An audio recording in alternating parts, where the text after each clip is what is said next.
को कंठस्थ कर पाए। कामस्य न इंद्रिय प्रीति लाभा जी, कामस्य न इंद्रिय प्रीति लाभो जीवेत यावता जीवस्य तत्व जिज्ञासा नातो यजै कर्म भी। ओम नमो विष्णुपादाय कृष्णप्रेष्ठाय भूतले श्रीमते कृतदास अधिकारी इति नामिने। नमो विष्णुपादाय कृष्णप्रेष्ठाय भूतले श्रीमते भक्ति वेदांत स्वामी इति नामिने। नमस्ते सरस्वते देवे गौरवाणी प्रचारिणे निर्विशेष शून्यवादी पाश्चात्य देशतारिणे। कामस्य न इंद्रिये प्रीति लाभा जीवेत यावता जीवस्य तत्व जिज्ञासा न अर्थयचहि कर्म भी। अर्थात जीवन की इच्छाएं इंद्रिय तृप्ति की ओर लक्षित नहीं होनी चाहिए। क्या कह रहे हैं सूत गोस्वामी? जीवन की इच्छाएं इंद्रिय तृप्ति की ओर लक्षित नहीं होनी चाहिए। कामस्य इच्छाएं ना इंद्रिय प्रीति लाभा मीन्स इंद्रियों की तुष्टि के लिए, इंद्रियों के लाभ के लिए नहीं होनी चाहिए। ना इंद्रिय, मनुष्य को केवल स्वस्थ जीवन की या आत्म संरक्षण की कामना करनी चाहिए। मनुष्य को केवल स्वस्थ जीवन की या आत्म संरक्षण की कामना करनी चाहिए। क्यों? क्योंकि मानव तो परम सत्य के विषय में जिज्ञासा करने के निमित्त बना है। मनुष्य को क्या कामना करनी चाहिए?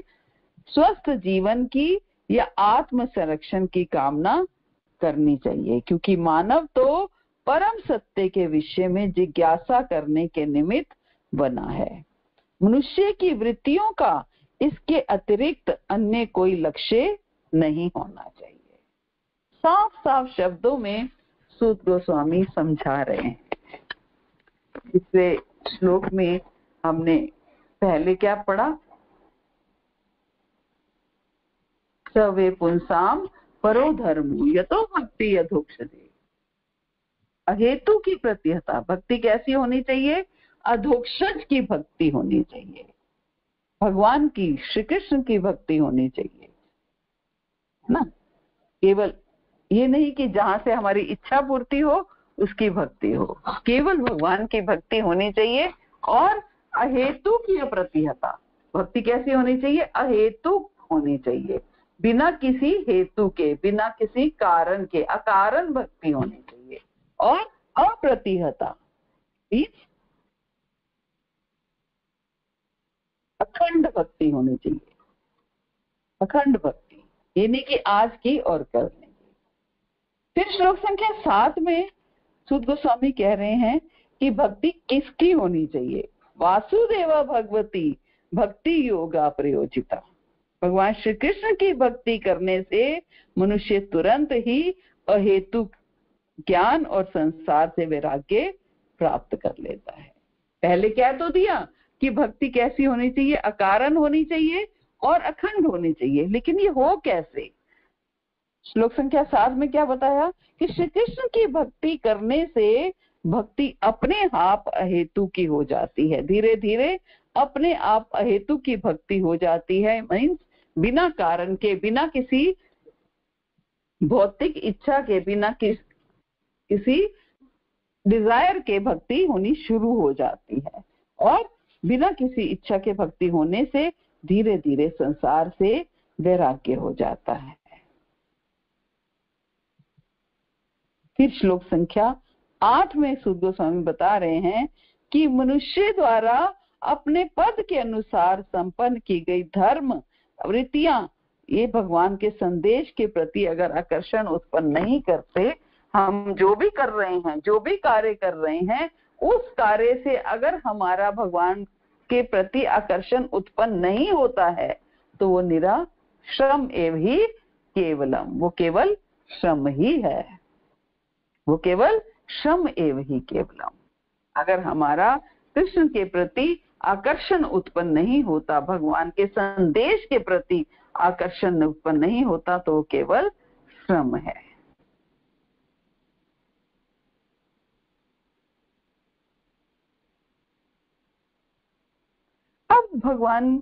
अब सूत गोस्वामी ये बता रहे हैं इस श्लोक में कि पहले उन्होंने कह तो दिया कि भक्ति अहेतु की होनी चाहिए, है ना, बिना कारण के होनी चाहिए। इस भगवान से हमें कोई भौतिक इच्छा नहीं करनी चाहिए। अब इस श्लोक में बता रहे हैं क्योंकि हम जन्मों जन्मों से मांगने की आदत है, तो भगवान से हमें क्या मांगना चाहिए, क्या मांगना चाहिए। इस श्लोक में बता रहे हैं कि हमारी इच्छाएं जो हैं, इंद्रिय तृप्ति की इच्छा करना बुरी बात नहीं। कल माता जी का प्रश्न था, प्रियंका माता जी का, कि हम भौतिक इच्छा तो चलो छोड़ दें, लेकिन मोक्ष की इच्छा, वो भी तो एक इच्छा है। हम भगवान की सेवा में लगे या गोलोक धाम प्राप्त करें, तो ये भी तो एक इच्छा है ना। माता जी का यही प्रश्न था। तो उस प्रश्न का ये उत्तर दिया जा रहा है। क्या उत्तर है? कि जीवन की इच्छाएं इंद्रिय तृप्ति की ओर लक्षित नहीं होनी चाहिए। इच्छाएं क्या है? इंद्रिय तृप्ति की ओर नहीं होनी चाहिए। हम अपनी सेंस ग्रेटिफिकेशन ना करें। क्या होना चाहिए? मनुष्य को केवल स्वस्थ जीवन की या आत्म संरक्षण की कामना करनी चाहिए, है ना। मनुष्य को स्वस्थ जीवन की कामना करनी चाहिए, लंबी आयु की कामना करनी चाहिए, अपनी सुरक्षा की कामना करनी चाहिए। क्यों करनी चाहिए? इसलिए नहीं कि वो ज्यादा भोग पाए, वो ज्यादा जी पाए, ज्यादा मौज मस्ती कर पाए, ज्यादा अपने बच्चों के साथ रह पाए, मैं इतना जी जाऊं कि अपने पोते का शादी देख लूं, पोती की शादी देख लूं, ऐसे इसलिए नहीं। लंबी आयु या स्वस्थ जीवन इसलिए नहीं, इसलिए भी नहीं स्वस्थ जीवन कि मुझे बुढ़ापे में कोई तकलीफ ना हो, इसलिए भी नहीं। उसके पीछे भी लक्ष्य क्या होना चाहिए? लक्ष्य कृष्ण प्रेम प्राप्ति, लक्ष्य भगवत प्राप्ति होना चाहिए, है ना। उसके पीछे भी लक्ष्य क्या होना चाहिए? परम सत्य की जिज्ञासा। मनुष्य को केवल स्वस्थ जीवन की या आत्म संरक्षण की कामना करनी चाहिए। क्यों? क्योंकि मानव तो परम सत्य के विषय में जिज्ञासा करने के लिए निमित्त बना है। इसलिए लंबी आयु की कामना करनी चाहिए, ताकि हमारा लक्ष्य परम सत्य के प्रति जिज्ञासा करना, मीन्स भगवान को जान पाना, भगवान को जन्म से कर्म से जानने के लिए लंबी आयु की, स्वस्थ जीवन की, आत्म संरक्षण की कामना करनी चाहिए। भगवान कहते हैं ना, जन्म कर्म च मे दिव्यम यो वेति तत्वता त्यक्त्वा देहम पुनर्जन्मा नेति मामेति सुवर्जना। जो मेरे जन्म और कर्म के दिव्य स्वभाव को जान जाता है, उसका कभी पुनर्जन्म नहीं होता। तो हमने कामना किसकी की? कि हम भगवान को जान पाए तत्व से। इसलिए कामना की हमने स्वस्थ जीवन की या आत्म संरक्षण की, इसलिए कामना की। लेकिन उसका बाय प्रोडक्ट क्या हुआ? बाय प्रोडक्ट अपने आप ही मोक्ष हो गया। भगवान कहते हैं उसको कभी पुनर्जन्म नहीं लेना पड़ता। जब हम उसको गोलोक धाम अपने आप प्राप्त ही जो हो जाएगा। हमने गोलोक धाम की कामना नहीं की, हमने कामना की कि हे प्रभु हमें स्वस्थ जीवन देना, लंबी आयु इसलिए देना ताकि मैं आपकी और भक्ति कर पाऊं। ऐसे तो हम कह सकते हैं, पृथु महाराज ने भी तो इच्छा की कि उसे 10 लाख कान चाहिए, लेकिन चाहिए किस लिए? 10 लाख कान किस लिए चाहिए? 10 लाख कान चाहिए ताकि इन 2 कानों से उनकी भगवान के बारे में सुनने की संतुष्टि उनको नहीं होती, भगवान की लीलाओं कथाओं को श्रवण करने की तुष्टि उन्हें नहीं होती। 2 कानों से कितना मिल जाता है ना। लेकिन उनको 10 लाख कान चाहिए ताकि वो ज्यादा से ज्यादा भगवान के बारे में सुन सके, ज्यादा से ज्यादा भगवान के बारे में जान सके, भगवान के जन्म के बारे में, भगवान के धर्म कर्म के बारे में, उनकी दिव्य लीलाओं,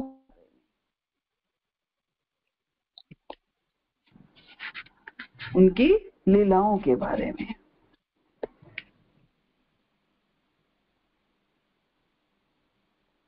तो तो ये कामना क्या है? स्वस्थ जीवन की, आत्म संरक्षण की। क्यों? क्योंकि मानव तो परम सत्य के विषय में जिज्ञासा करने के निमित्त बना है। मनुष्य की वृत्तियों का इसके अतिरिक्त अन्य कोई लक्ष्य नहीं होना चाहिए। मनुष्य की वृत्तियों का, मनुष्य जो भी धर्म कर रहा है, जो भी कार्य कर रहा है, उसका लक्ष्य यही होना चाहिए। चाहे वो धर्म ये कर रहा है, अपने बच्चों को पालने का धर्म कर रहा है, क्योंकि हम माता पिता हैं, बच्चों को पालना, उनमें उनकी सही तरीके से परवरिश करना, उनकी देखभाल करना, उनको पढ़ाना लिखाना, उनको अपने पैरों पे खड़ा करना, ये हमारा धर्म है ना। तो हम इस धर्म का भी, इस वृत्ति का भी पालन इसलिए करें, उसका लक्ष्य भी हमारा इंद्रिय तृप्ति नहीं होना चाहिए कि मेरा बेटा बड़ा होके ज्यादा कमाएगा, ज्यादा धन कमाएगा और ज्यादा भोग भोगेगा, है ना। उसका लक्ष्य भी क्या होना चाहिए?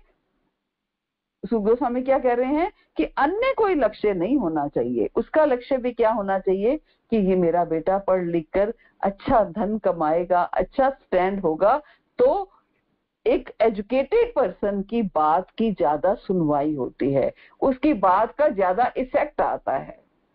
एजुकेशन बहुत आवश्यक है। एक पढ़ा लिखा व्यक्ति, एक एजुकेटेड व्यक्ति जब प्रचार करता है तो समाज के ऊपर उसका ज्यादा इफेक्ट आता है कि देखो कितना पढ़ा लिखा है, फिर भी भगवान के बारे में इतना जानता है, इतना प्रचार कर रहा है। एक बात ये, और धन कमाएगा तो उस धन से भगवान की सेवा अधिक से अधिक कर पाएगा, है ना। उसके पीछे भावना ये होनी चाहिए, लक्ष्य ये होना चाहिए, भगवान का प्रचार और अच्छे से हो जाएगा, भगवान की सेवा और अच्छे से हो पाएगी, अन्य कोई लक्ष्य नहीं होना चाहिए।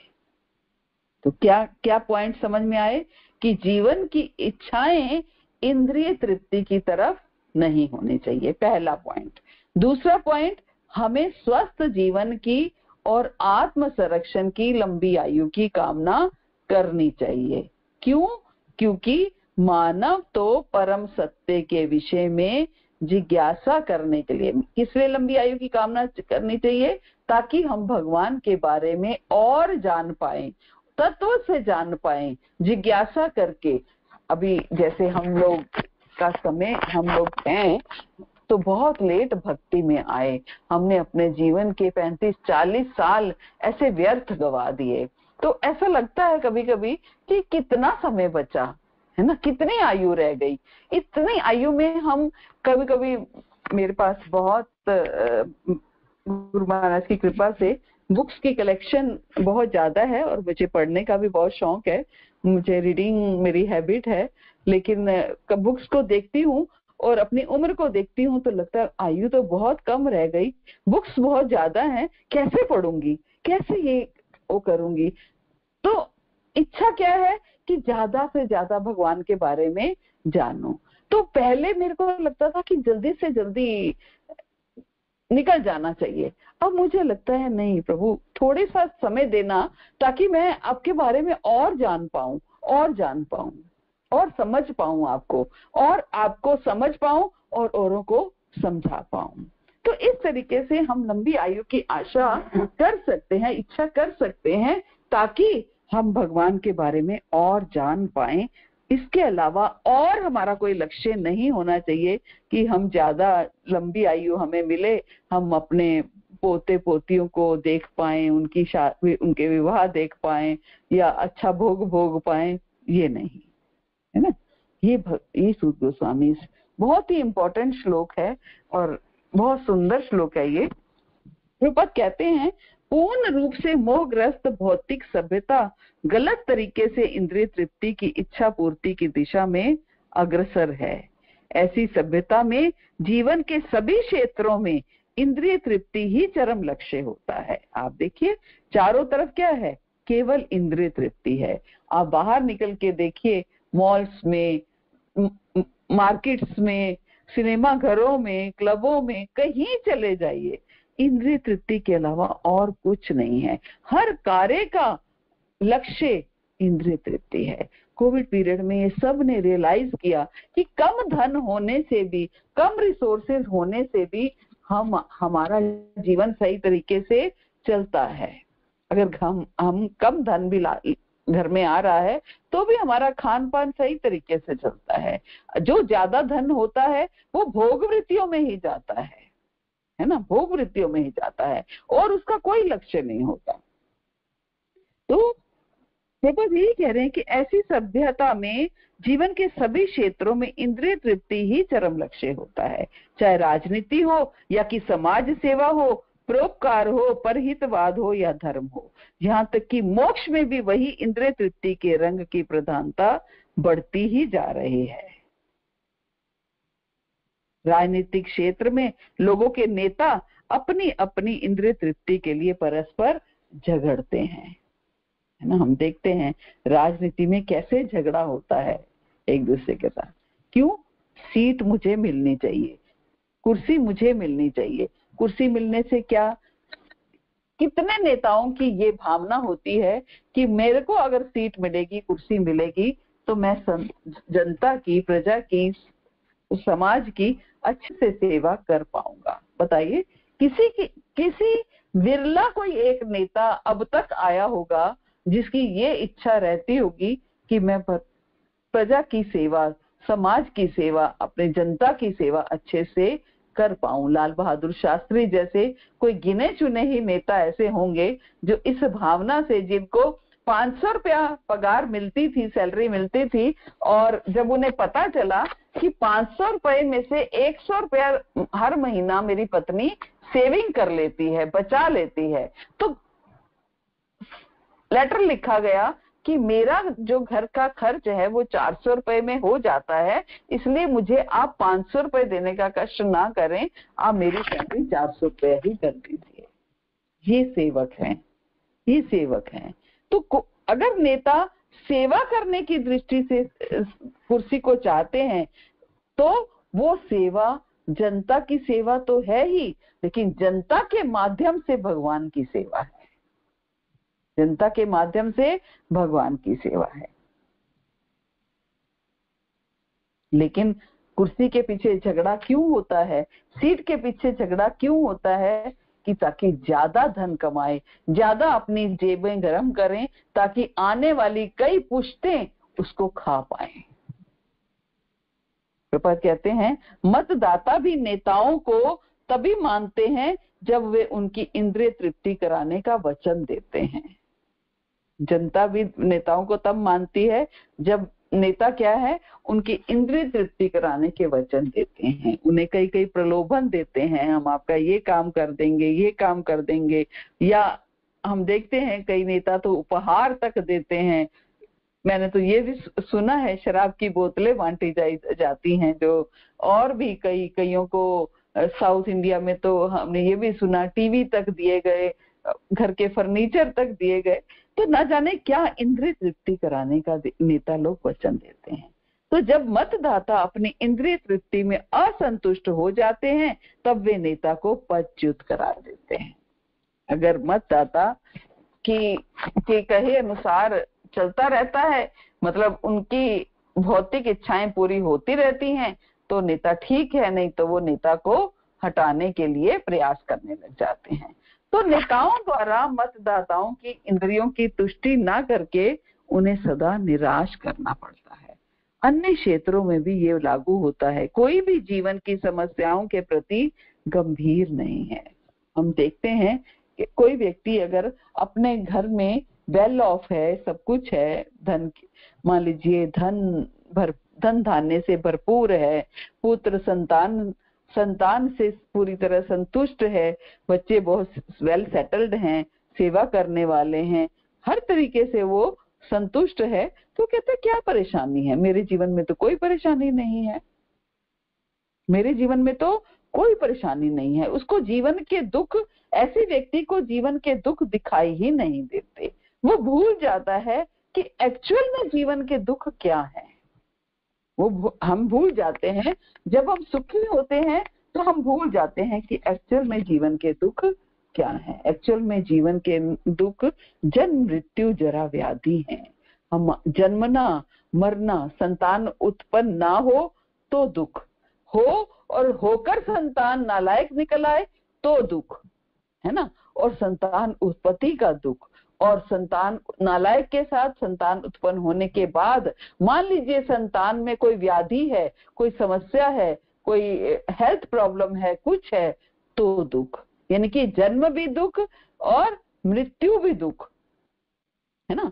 जन्म दुख, मृत्यु दुख, बुढ़ापा दुख, बीमारी दुख, कहाँ दुख नहीं है।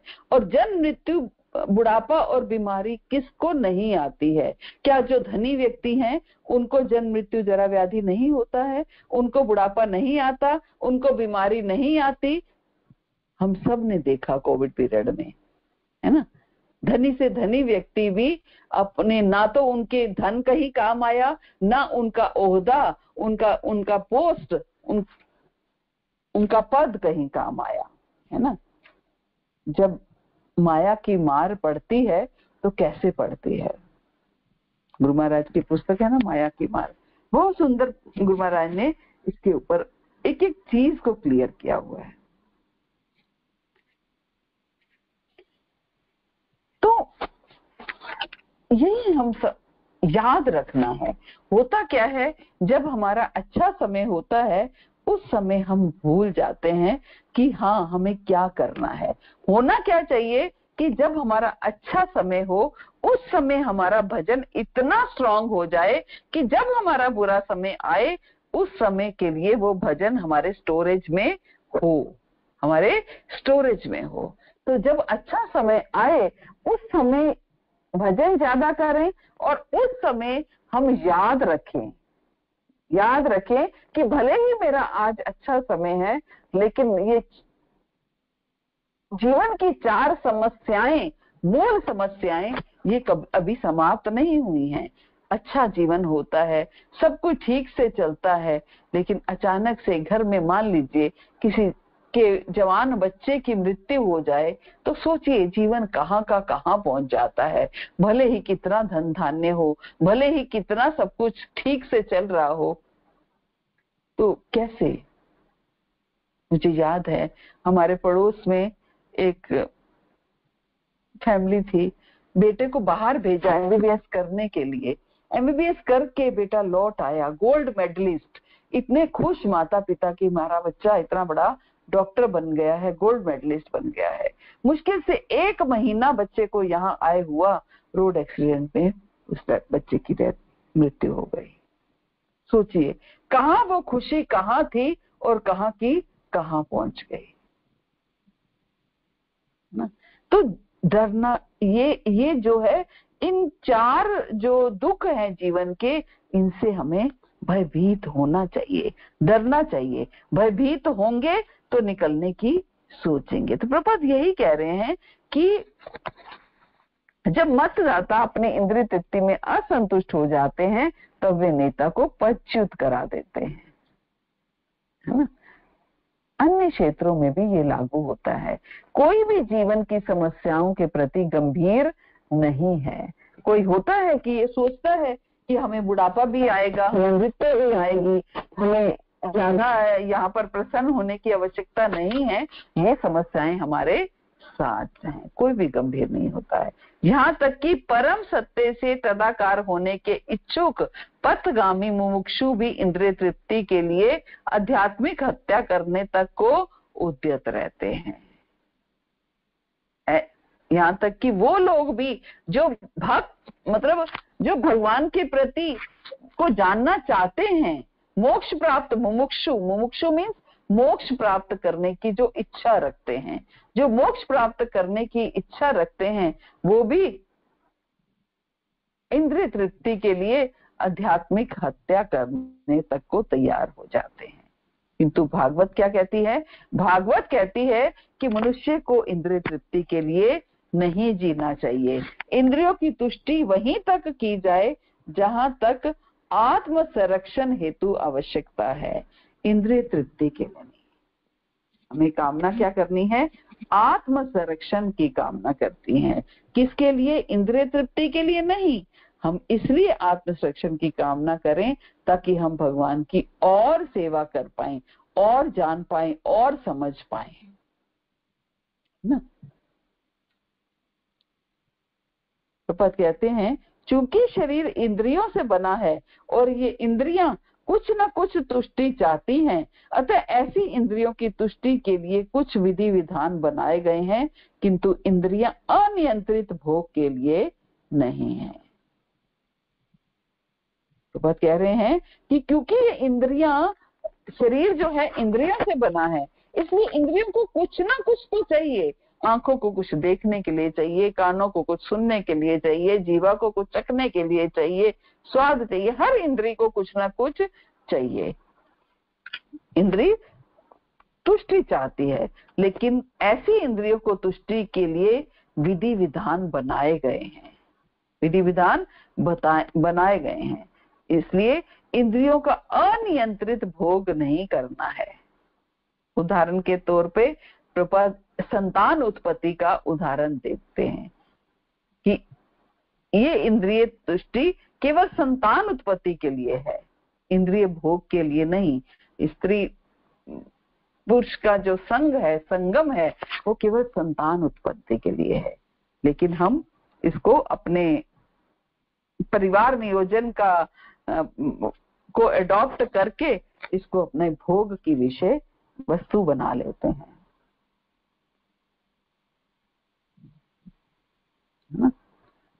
तो पद कहते हैं कि किंतु मूर्ख लोग ये नहीं जानते कि परम सत्य की खोज में लगते ही अपने आप परिवार नियोजन हो जाता है।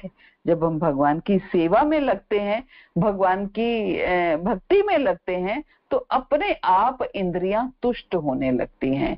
इंद्रियों को इंद्रिय भोगों की आवश्यकता नहीं मिलती। क्यों? क्योंकि उनको बेटर टेस्ट मिल जाता है। इस इंद्रिय तुष्टि से उनको बेटर टेस्ट मिल जाता है। विषया विनिवर्तन्ते निराहारस्य देहिना रसवर्जम रसोऽप्यस्य परम दृष्टा निवर्तते। जब उत्तम रस की प्राप्ति होती है तो हल्के रस अपने आप छूट जाते हैं।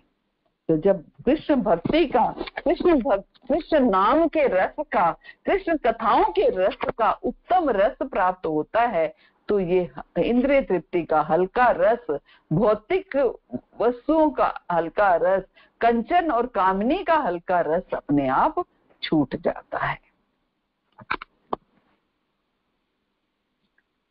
अगले श्लोक बहुत सुंदर है और बहुत प्रसिद्ध श्लोक है। ये पूरा अध्याय ही बहुत सुंदर है और बहुत ही प्रसिद्ध श्लोक है ये भी। वदन्ति तत् तत्विद तत्त्वं यद् ज्ञानम अद्वयम् ब्रह्मेति परमात्मेति भगवानिति शब्दते। क्या कहते सुध गोस्वामी कि परम सत्य को जानने वाले विद्वान अध्यात्मवादी तत्वविद इस अद्वैत तत्व को ब्रह्म, परमात्मा या भगवान के नाम से पुकारते हैं।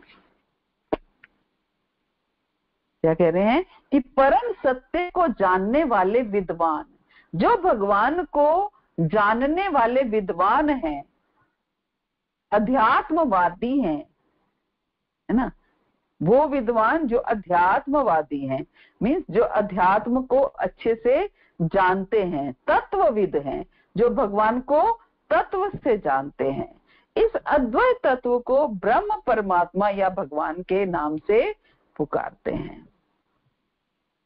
3 नाम बताए, ब्रह्म, परमात्मा और भगवान।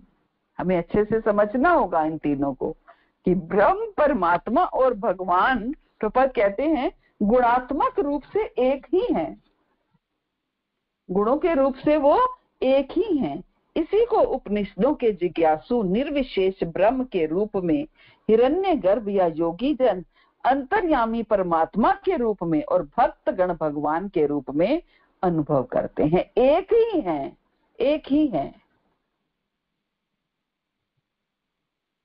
जो निर्विशेषवादी हैं वो इन्हें ब्रह्म बताते हैं, जो निराकारवादी हैं वो इन्हें ब्रह्म बताते हैं, और योगी जन इन्हें परमात्मा बताते हैं और भक्तगण इन्हें भगवान बताते हैं। केवल नाम अलग अलग है। ब्रह्म क्या है? भगवान के शरीर से निकलने वाली आभा है। भगवान का शरीर है, भगवान के शरीर में इतना तेज है कि वो तेज जो है केवल उस तेज को देखकर ही हम ये सोचते हैं कि यही भगवान है, यही भगवान है। मान लीजिए कोई व्यक्ति बहुत बहुत ज्वेलरी और चमकदार वस्त्र पहनता है, अक्सर वही पहनता है, रोज वही पहनता है, तो वो जब आता है तो उसकी ज्वेलरी और उसके वस्त्र जो है खूब चमकते हैं। दूर से जब आ रहा होता है तो दूर से ही उसके वो चमकने लग जाते हैं। तो वो अभी दूर है, वो दिखाई भी नहीं दे रहा, लेकिन उसकी चमक पहले ही आ गई। जैसे ही चमक आई हमने ये मान लिया वो व्यक्ति आ रहा है। ऐसे ही भगवान के शरीर से आभा निकलती है, दिव्य तेज निकलता है ना, जिसे हम ब्रह्म ज्योति कहते हैं, ब्रह्म ज्योति कहते हैं। तो उस ब्रह्म ज्योति को देखकर ये समझा जाता है कि भगवान है। भगवान दिख नहीं रहे हैं, केवल उनकी आभा को देखकर ही जो निर्विशेषवादी हैं वो ये सोचते हैं ये भगवान है ना। ये तेज ही भगवान है, जो ब्रह्म ज्योति है यही भगवान है, क्योंकि उन्हें ब्रह्म ज्योति दिखाई देती है तो वही भगवान है। जैसे गाड़ी सामने से आ रही है तो उसके हेडलाइट आंखों में पड़ती है ना, हेडलाइट आंखों में पड़ती है। जैसे ही लाइट्स आंखों में पड़ती हैं तो हमें लगता है गाड़ी है पीछे। गाड़ी, कई बार लाइट इतनी तेज होती है कि गाड़ी कौन सी है, किस कलर की है, किस शेप की है, ये हमें दिखाई नहीं दे रहा, लेकिन लाइट को देख करके ही हम समझ गए कि गाड़ी आ रही है। ऐसे ही लाइट को देख करके, भगवान की ब्रह्म ज्योति दिव्य आभा को देख करके ही हम समझ गए भगवान है पीछे। तो हमने उस लाइट को ही भगवान कहना शुरू कर दिया, ब्रह्म, उसको ब्रह्म का नाम दिया गया। और योगी जन ये सोचते हैं कि भगवान, उनके लिए भगवान परमात्मा स्वरूप हैं। भगवान सबके हृदय में बैठे हैं, पर कण कण में, हम कहते हैं ना कण कण में भगवान है। तो कण कण में भगवान कैसे हैं? परमात्मा स्वरूप में है, सब में समाये हुए हैं। और भक्तगण भगवान के रूप का अनुभव करते हैं। भक्तगण भगवान के रूप का अनुभव करते हैं। भगवान कैसे हैं? सांवले, सलोने, नटवर, वपु, है ना, मोर मुकुट धारी और काली कमली वाले, और कमर, गले में कुंजन माला, और होठों पे सुंदर बांसुरी। इस तरह का जो भगवान है, भगवान भक्त हैं, वो भगवान के रूप का अनुभव करते हैं। भगवान अर्थात परमेश्वर का स्वरूप परम सत्य का अंतिम शब्द है। भगवान का स्वरूप क्या है? परम सत्य का अंतिम शब्द है। परमात्मा भगवान का आंशिक स्वरूप है। परमात्मा क्या है? भगवान का आंशिक स्वरूप है। भगवान, कोई कहता है कि भगवान तो कण कण में है, भगवान तो परमात्मा स्वरूप में सबके हृदय में है। हाँ है, क्यों नहीं है? आप ये सोचिए, भगवान में परमात्मा भी समाये हुए हैं, परमात्मा भी समाये हुए हैं। 1000 के नोट में 500 का नोट भी है, 200 का नोट भी है, 100 का नोट भी है, लेकिन 100 के नोट में 1000 का नोट नहीं है। भगवान में परमात्मा है, यही भगवान परमात्मा स्वरूप में हमारे हृदय में आ जाते हैं, कण कण में समा जाते हैं। यही भगवान निराकारवादियों के लिए ब्रह्म है। उनकी जब आभा देखते हैं तो वो भगवान को ब्रह्म रूप में वो करते हैं। तो परमात्मा भगवान का आंशिक स्वरूप है। परमात्मा जो है वो गोपियों के साथ जो है रास नहीं रचा सकते। परमात्मा जो है माखन नहीं चुरा सकते। परमात्मा ग्वाल बालों के साथ खेल नहीं सकते। परमात्मा मटकी नहीं फोड़ सकते। परमात्मा जो है माँ यशोदा के साथ लाड नहीं लड़ा सकते। परमात्मा जो है वो भक्तों के घर में जाकर के कोहराम नहीं मचा सकते। परमात्मा कभी छछिया भर छाछ के लिए नृत्य नहीं करते। परमात्मा कभी अपने पिता की जूतों को, अपने पिता की चरण पादुकाओं को सिर पर रखकर नहीं चलते हैं। ये केवल भगवान ही कर सकते हैं, लीलाएं केवल भगवान ही कर सकते हैं। इसलिए विष्णु 60 गुण विष्णु में और 64 गुण कृष्ण में, 4 गुण एक्स्ट्रा। कौन से? लीला माधुरी, सबसे पहले लीला माधुरी, प्रेम माधुरी, रूप माधुरी और वेणु माधुरी।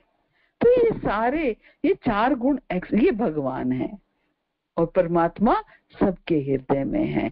और भगवान का ब्रह्म स्वरूप केवल ज्योति मात्र है, केवल ज्योति मात्र है ना। जैसे प्रभुपाद उदाहरण देते हैं कि जैसे सूर्य की किरणें सूर्य देव के लिए हैं, सूर्य की किरणें सूर्य देव के लिए हैं। कभी कभी उपयुक्त लोग विचारधाराओं के अल्पज्ञ जिज्ञासु अपनी अपनी अनुभूति के पक्ष में तर्क करते हैं, किंतु जो लोग परम सत्य के वास्तविक दृष्टा हैं वे अच्छी तरह जानते हैं कि एक ही परम सत्य के 3 लक्षण, 3 अलग अलग दृष्टिकोण हैं। सूर्य जो है, सूर्य की किरण अगर आ जाती है घर में या दूर, हम देख लेते हैं कि सूर्य की किरण आई है तो हम समझ जाते हैं कि सूर्य निकल गया। थोड़ी सी किरण दिखाई दे जाए तो सूर्य निकल गया। तो सूर्य की किरण क्या है? सूर्य की किरण ब्रह्म है। सूर्य का गोला परमात्मा है और सूर्य देव वो भगवान है। इस उदाहरण से हम इसको समझ सकते हैं कि क्या जैसे सूर्य के 3 रूप हैं, ऐसे ही परम सत्य के 3 रूप हैं।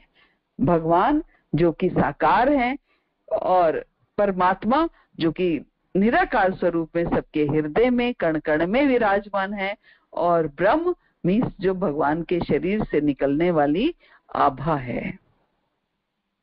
परम शक्तिमान की 3 प्रकार की शक्तियां होती हैं और शक्ति तथा शक्तिमान में कोई अंतर नहीं होता, लेकिन शक्तियों की गुणवत्ता में अंतर होता है। शक्ति में और शक्तिमान में कोई अंतर नहीं होता, लेकिन शक्तियों की गुणवत्ता में अंतर होता है। हमें उस गुणवत्ता को पहचानना है, जानना है।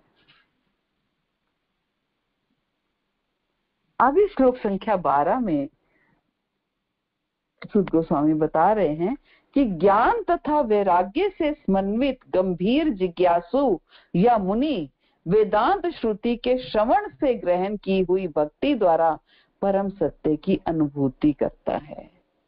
सोचिए, परम सत्य की अनुभूति, पहले क्या बताया? ब्रह्म, परमात्मा और भगवान, इन 3 रूपों में हम परम सत्य की अनुभूति कर सकते हैं। अब बता रहे हैं कि जो गंभीर जिज्ञासु हैं वो श्रवण से ग्रहण की हुई भक्ति द्वारा परम सत्य की अनुभूति कर सकते हैं, जैसा कि रुक्मिणी महारानी ने की। रुक्मिणी महारानी ने क्या किया? भगवान के बारे में सुना, भगवान की कथाओं को, भगवान की लीलाओं को वृंदावन के लोगों से, जो उनके घर ब्राह्मण आता था, उनसे बार बार भगवान के बारे में, भगवान ने, कृष्ण ने ये किया, कृष्ण ने इस राक्षस को ऐसे मारा, इस राक्षस को वैसे मारा, ऐसे ये बाल लीलाएं, हर तरह की बातें उन्होंने उनसे सुनी और सुन कर के उन्हें कृष्ण से प्रेम होने लगा। सुनकर कृष्ण से प्रेम होने लगा। मन में लालसा जागृत हुई कि कृष्ण से मिलूं, कृष्ण को देखूं, कृष्ण से विवाह करूं, विवाह करूंगी तो कृष्ण से करूंगी, है ना। तो यही बताया जा रहा है कि ज्ञान और वैराग्य से समन्वित वो जिज्ञासु जो जिन्हें ज्ञान और वैराग्य प्राप्त हो चुका है, जिन्हें ज्ञान प्राप्त हो चुका है, वो वेदांत श्रुति के श्रवण से, यानी कि शास्त्रों के श्रवण से ग्रहण की हुई भक्ति के द्वारा, जब हम गीता भागवत का श्रवण करते हैं और इनसे जो हम पढ़कर सुनकर जो हम समझ पाते हैं, वही परम सत्य की अनुभूति कर पाते हैं। फिर हम जान पाते हैं भगवान कैसे होंगे। जब हम ज्यादा किसी के बारे में सुनते हैं तो हम लोग उसको विजुअलाइज करने लग जाते हैं, देख रहे हमारी आंखों के आगे वैसा पिक्चराइजेशन होने लगता है कि हाँ ऐसा हो रहा होगा, ऐसा हुआ होगा उस समय। कोई मान लीजिए, पहले मुझे याद है बचपन में हम लोग मूवीज देखने जब जाया करते थे तो हमारे फ्रेंड्स वगैरह मूवी देख के आते थे तो क्या दूसरे जो नहीं जा पाते थे, चल तू स्टोरी सुना दे, है ना। तो हम स्टोरी सुनाते थे या सुनते थे, कोई दूसरा देख के आया तो हम सुनते थे। तो स्टोरी सब सुनते थे तो सुनने से क्या होता था, देखने जैसा सा हो जाता था कि हमने भी मूवी देख ली है। अगर हमने स्टोरी, कोई सुनाने वाला अगर ठीक तरीके से स्टोरी सुनाता था तो वो ऐसा लगता था कि देखने बराबर हो गया, मूवी देखने बराबर हो गया। और मान लीजिए कोई दूसरा व्यक्ति मूवी देखकर आया है और मेरी अभी इच्छा है, मैं भी मूवी देखना जाना चाहती हूँ, लेकिन वो मूवी देख के आया और उसने मुझे मूवी की स्टोरी सुनाना शुरू कर दिया, तो हम लोग क्या कहते थे, नहीं नहीं मुझे मत सुना, मुझे मत सुना, मुझे देखना है, क्योंकि मैं सुन लूंगी तो मेरी देखने की मुझे वो मजा नहीं आएगा। इसका मतलब क्या है, सुनना और देखना बराबर है ना, सुनना और देखना बराबर है। जब हम कहीं धाम यात्रा पे जाते हैं, तीर्थ यात्रा पे जाते हैं गुरु महाराज के साथ में, तो देखते हैं कि जहां भी जाते हैं भक्त लोग जो है भीड़ हो जाती है कि फटाफट, मंदिर छोटे होते हैं तो झट से भागते हैं कि हम दर्शन कर पाए। तो गुरु महाराज हमेशा यही कहते हैं कि कानों से दर्शन करो, कानों के माध्यम से दर्शन करो। तो श्रवण क्या है, श्रवण करने से हम दर्शन कर पाते हैं।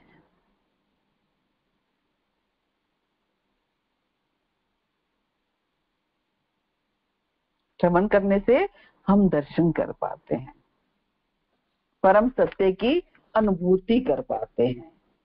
तो प्रभु कह रहे हैं कि मनुष्य 4 प्रकार के होते हैं, कर्मी, ज्ञानी, योगी और भक्त। कर्मी लोग कौन से होते हैं, जो भौतिकतावादी होते हैं, जो भक्ति किस लिए करते हैं, सकाम भक्ति करते हैं, केवल भगवान, केवल अपनी इंद्रिय तृप्ति के लिए। ज्ञानी वो होते हैं जो जिन्हें ज्ञान हो गया है कि हाँ मुझे भक्ति करनी है, भक्ति करके ही मैं मोक्ष प्राप्ति का अधिकारी बन पाऊंगा, ये ज्ञानी होते हैं। कर्मी लोग भी भक्ति करते हैं, लेकिन करते किसके लिए, इंद्रिय तृप्ति के लिए। ज्ञानी लोग भी भक्ति करते हैं, लेकिन भक्ति करते किसके लिए है,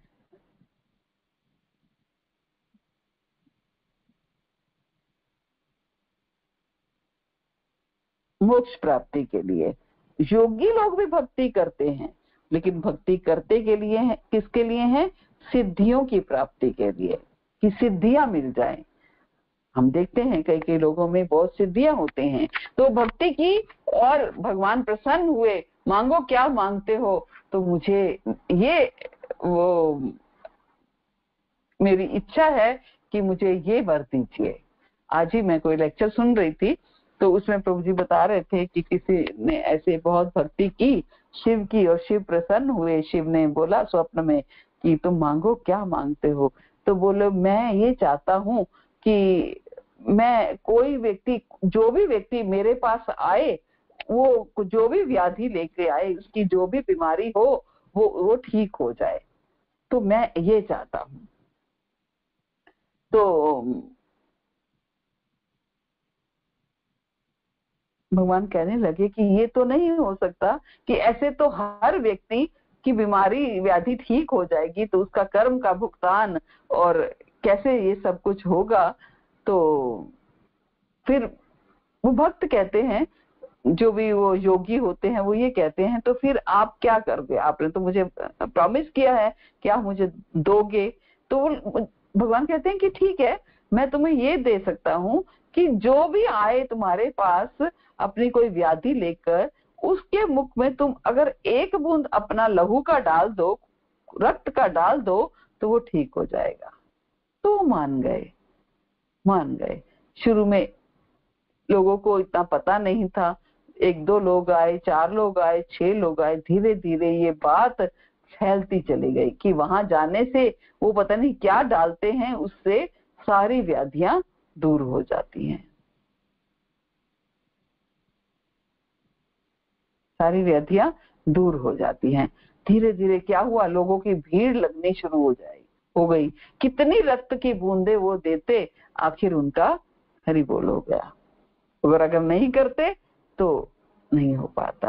तो इस तरीके से योगी जो है वो सिद्धियां प्राप्त करने के लिए ये कार्य करते हैं, भक्ति को सिद्धियों में।